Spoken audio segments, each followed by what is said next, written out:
You first start out with the plain sheet. Then you do a rough layout of how you want your clothes out.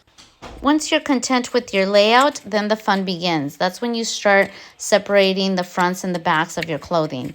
You don't want to do both layers and keep it intact, as it'll make it very bulky. So you're going to cut along the seams of your clothing from the very bottom to the very top. You just follow the seams around the side, go up through the head area, down to the bottom. For the onesie sleepers, it's really much the same process.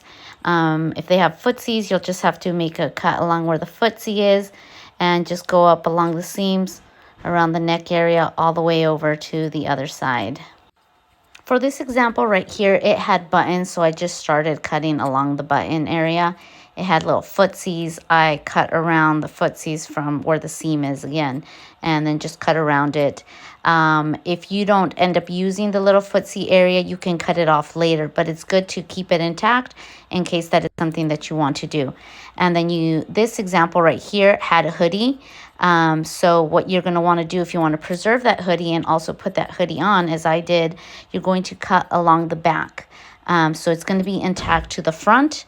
And everything else continues the same. You just go down the seams of the sides all the way down to the bottom until you detach the front from the back.